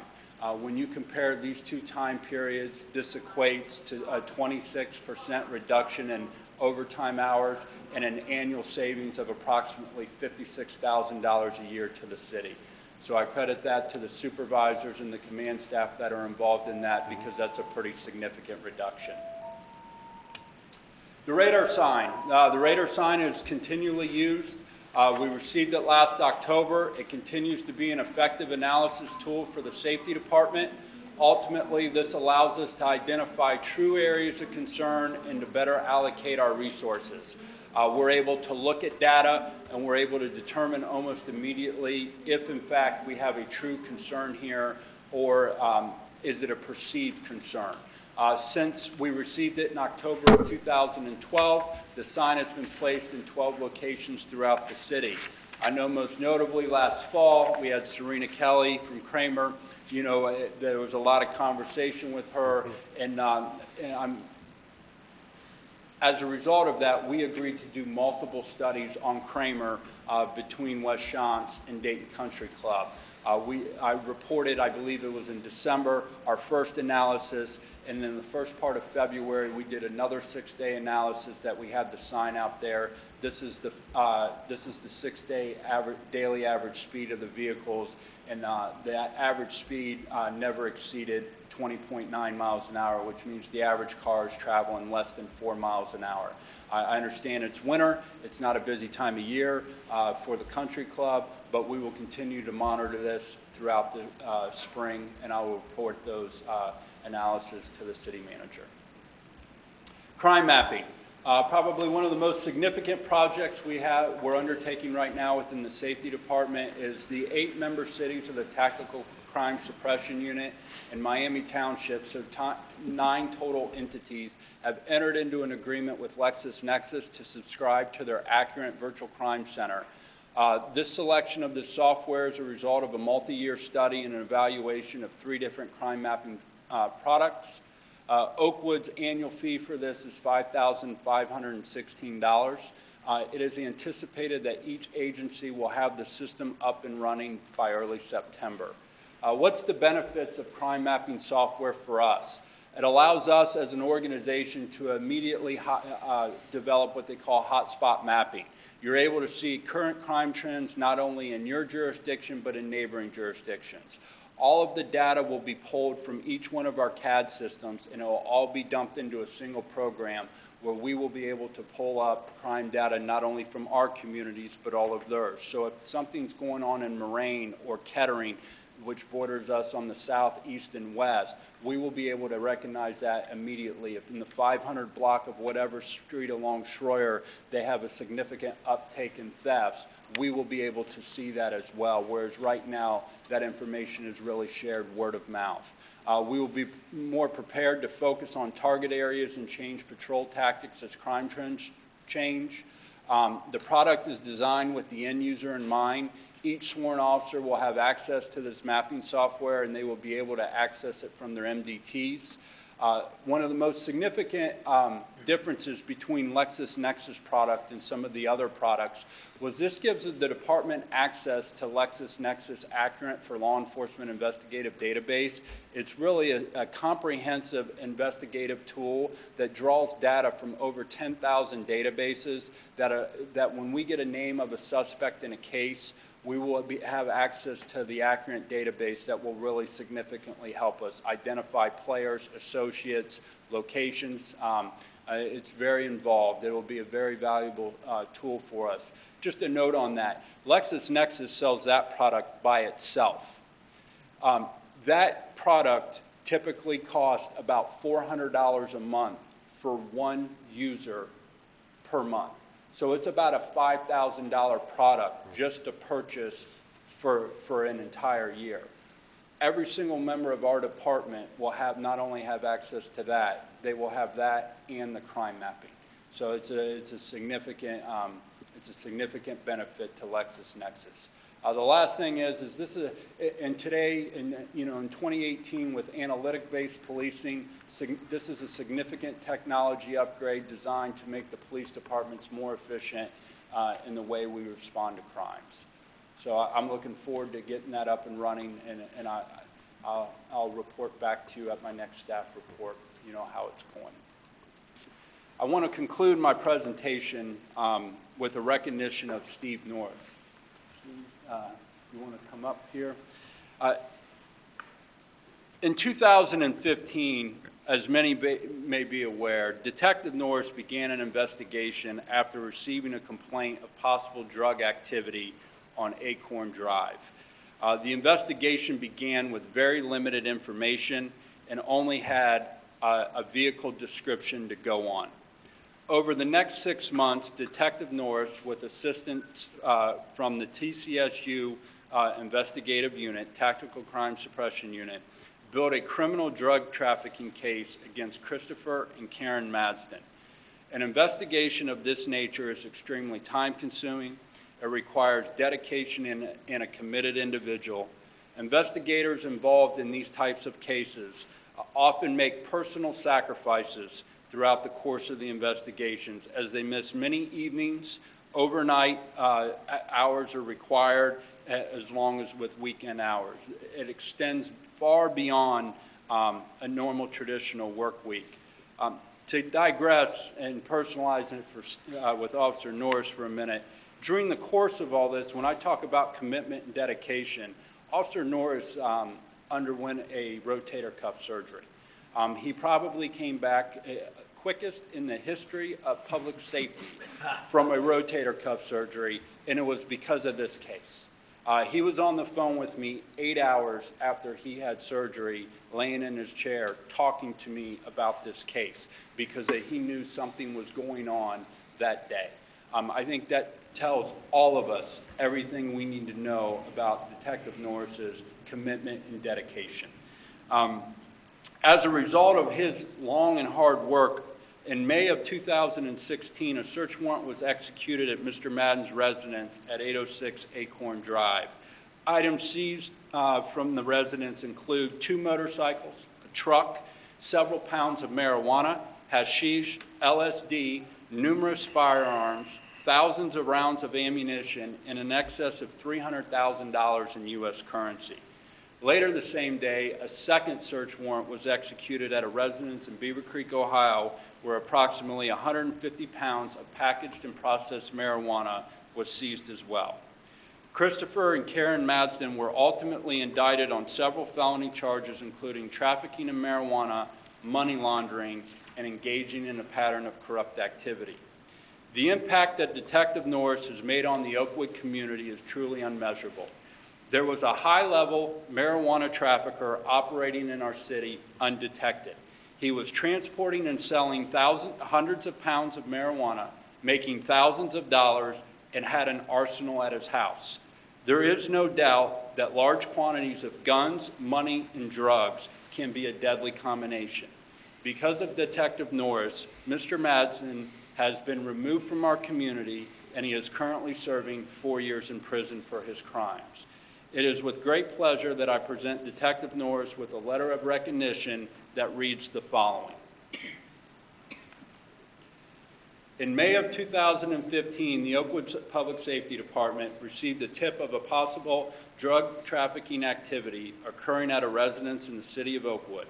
Initial information received indicated the activity was occurring at an address south of Patterson on Acorn, and the suspect drove a red truck. Over the next 6 months, Detective Norris, with assistance from the Tactical Crime Suppression Unit, methodically built a criminal drug trafficking case against Christopher and Karen Madsden.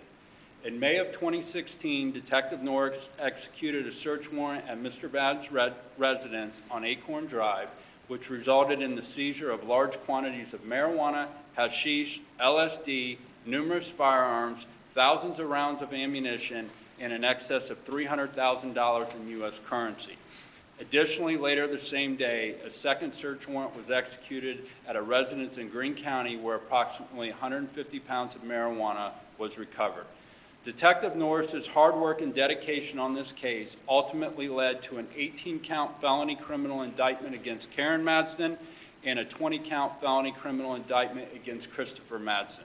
On February 23, 2018, Mr. Madsden pled guilty to trafficking in marijuana, money laundering, and conspiracy to engage in a pattern of corrupt activity and was sentenced to 4 years in prison. It is my pleasure, Detective Norris, to award you this letter of recognition for your professionalism and hard work. There is no doubt the city of Oakwood is a safer place today because of you. Thank you for a job well done.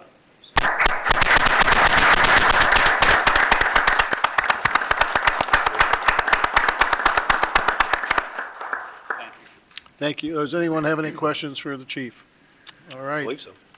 Thank you very much. And, I know some of the folks were here, but please relay to everyone in the department that we are totally impressed with the quality of people we have at our public safety department. And everybody in the town should be thankful for your efforts because, there are bad people out there, and you guys are doing your best to keep us safe, and we appreciate it. I think it's now time for our city manager's report. It is, Your Honor, and I will be very brief this evening. I'll first touch on the asphalt resurfacing program. There'll be a story about this in the upcoming Oakwood Scene newsletter that'll be delivered to every property late this month or early April.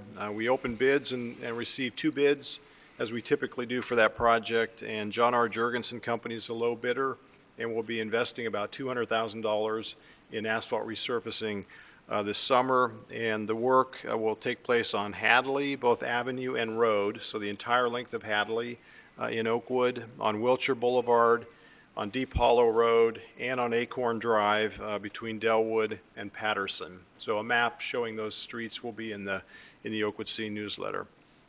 We're also currently out to bid on our sidewalk curb and driveway apron program and open bids next Tuesday.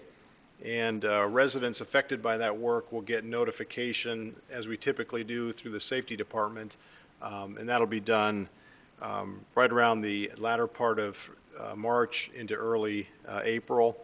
And the construction for that will take place from May to September, and as we've talked before, it'll encompass the southeastern quadrant of Oakwood, so a fairly large area. And the Shore Road project we've talked about a couple times or heard about this evening, and I wanted to report on a recent speed and volume count that we did. In particular, the speed count. I think that's the most important count we made, and this is a comparison of numbers from February of 2016, before the project, and February of 2018. And what we found, counting in 4 different locations, is that the average speed on Schroer Road dropped from between 4 and 10 miles per hour. So a very significant drop in the average speed. And if you look at the 85th percentile speed, even more dramatic, it dropped between 6 and 11 miles per hour. So anyone that has driven Schroer since the project concluded knows that the speeds are down. It's noticeably calmer and a much quieter roadway. So we're very pleased with those results. 2 more quick things. Our annual leaf mulch program is coming up, and residents interested in the mulch should call the Public Works Department, 298-0777. You can place an order for that.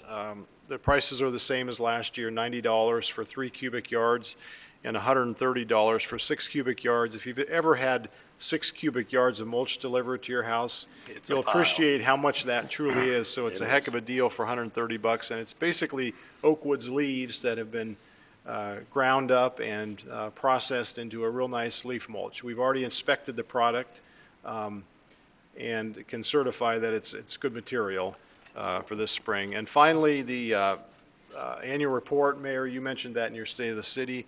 That will be delivered between March 26 and March 30 here later this month to every property in Oakwood. Thank you. Any questions or comments for the city manager? I have one. I think I know the answer, but for the Schroer Road statistics, we did not change the speed limit, did we? We did not. Okay. Yeah. I know Thank last year's mulch was the best we've ever had, so is it fair to say that Oakwood has the best leaves in the Miami Valley area? Is that possible? I could make that argument. All right, well then I'll make it. Tree City. Tree City, USA, Mayor, correct. with the speed limit, not speed limit changing, but the very nice numbers that Norb just gave us, does Chief Hill know that the citations should be down next year? Because Schroer, speed limit is down. Just be prepared for that. I want to see that down next year. That's what I'm looking at here. And it is nice. I drive it a lot for where I live. And the best part is I'm getting a lot of compliments from citizens about how, and some of them were not on board at the beginning, and now they are. They really like it. So it was a wonderful project, and I commend the staff and the contractors for all the work they did. It's a wonderful project. Thank you. Council member comments? Council member Epley. Thank you, Mayor. I have no comments tonight. Council member Hilton. Nor do I, Your Honor. Council member Stevens. I just want to congratulate Detective Norris for that fine work. It's a blessing to know that we don't have that type of crime in our city on a regular basis, but when we do, we can still address that situation, and he put a lot of time and work into that. And I want to thank Chief Hill for his presentation. It was his first one. We've heard a lot of those. It was very well done, and I love the statistics that show, our crime is down, and, the problem is now you're chief, now we have to hold you to it. So, you got to keep going with that. But thank you. Well done, and I appreciate the presentation. Vice Mayor Byington. Yeah, a couple of comments. The first one, I want to also mention the Schroer Road project, but I want to, I guess, look at it slightly different. The Schroer Road project was a project that over a long period of time had various different issues that came up along the way. It had a lot of citizen input. There were a lot of meetings that took place. There were a wide range of varying opinions and viewpoints on that particular project. There was not complete agreement on any of the validity of the project objectives that we came up with. During those meetings, we heard all of those different viewpoints. We heard from people who lived directly on Schroer. We heard from people who lived outside of our community and went through or used the road.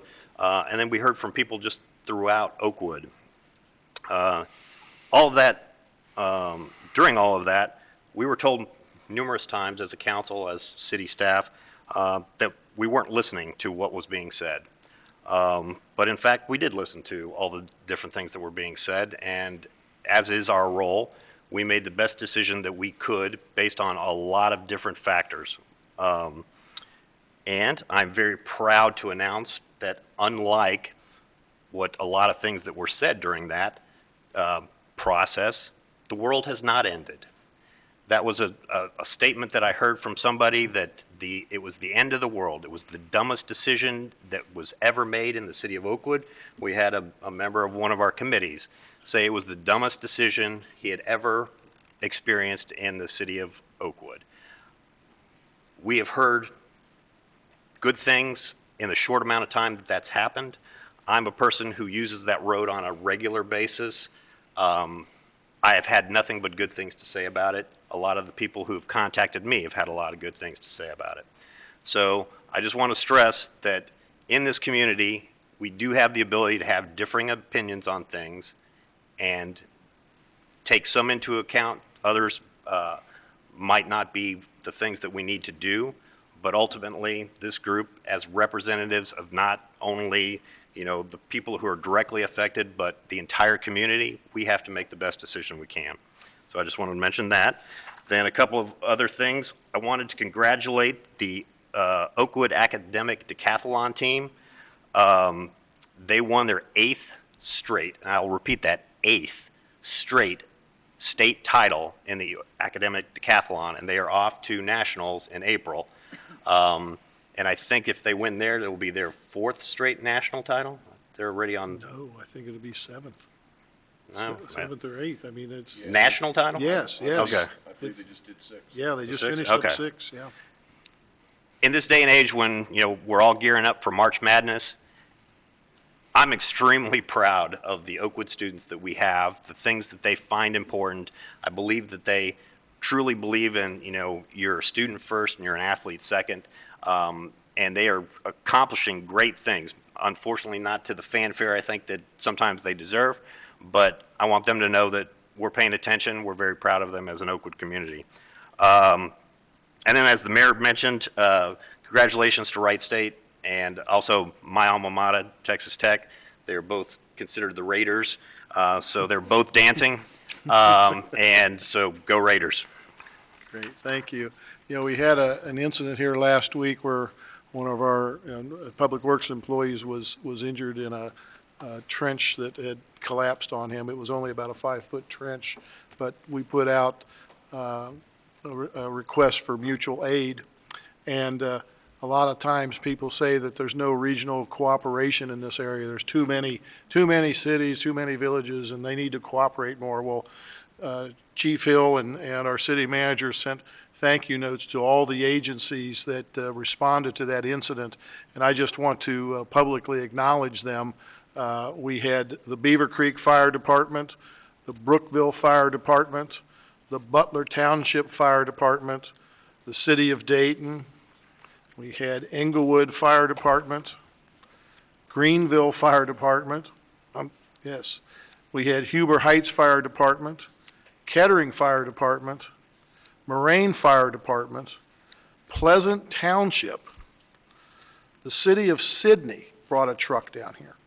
Sugar Creek Township, Union Fire Department, Washington Township Fire Department, Wright-Patterson Air Force Base, Vandalia Fire Department, and the regional, I got to get my glasses out for this, Region 3 Rescue Strike Team.